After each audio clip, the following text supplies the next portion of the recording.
নমস্কার, আমি মোনালিসা। কেমন আছেন সবাই? আশা করছি সকলেই ভালো আছেন। আজকে আমি বানাবো ক্যাপসিকাম চিকেন কারি।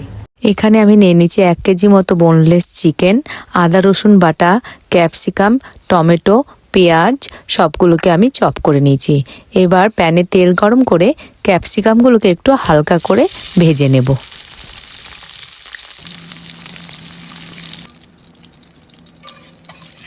ক্যাপসিকামগুলো এবার ভাজা হয়ে গেল। এবার আমি ওই তেলের মধ্যেই 2টো তেজপাতা আর গোটা গরম মশলা দিয়ে দেব। আজকে আমার 2 রকমের পেঁয়াজ হয়ে গেছে। সাদা পেঁয়াজটা কাটার পর দেখছি সাদা পেঁয়াজটা আর নেই, তাই আমি লাল পেঁয়াজ এর মধ্যে অ্যাড করে দিয়েছি। এবার দিয়ে দিব লবণ। লবণ দিয়ে একটু পেঁয়াজটাকে ভালো করে ভেজে নেব। এবার দেব 2 চামচ মতো আদা রসুন বাটা। পেঁয়াজ আর আদা রসুনটা একটু ভালো করে ভাজা হয়ে গেলে দিয়ে দেব কেটে রাখা টমেটো।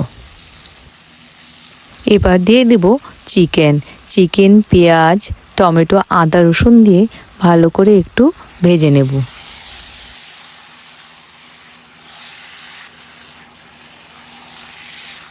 ভালো করে সব কিছু ভাজা হয়ে গেলে ওর মধ্যে দিয়ে দেব বড় চামচের 1 চামচ জিরে গুঁড়ো, ধনে গুঁড়ো, কাশ্মীরি লঙ্কার গুঁড়ো, হলুদ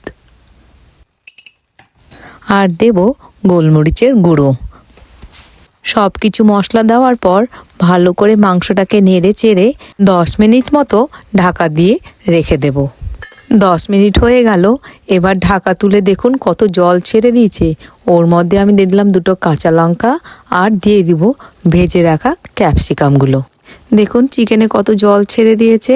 এই চিকেনটা হবে একটু মাখো মাখো, আপনাকে এক্সট্রা জল অ্যাড করতে হবে না।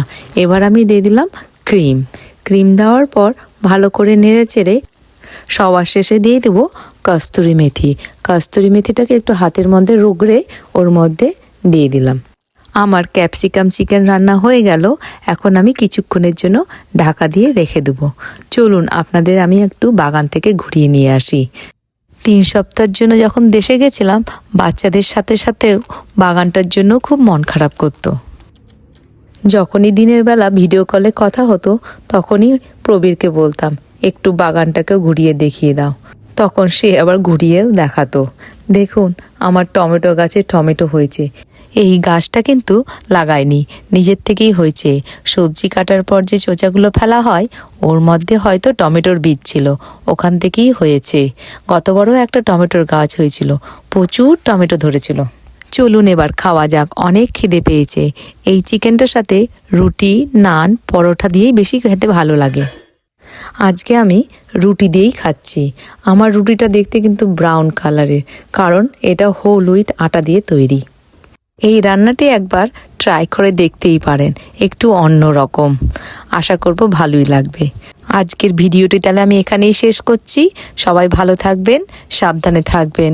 আর ভিডিওটি কেমন লাগলো অবশ্যই জানাবেন। টাটা।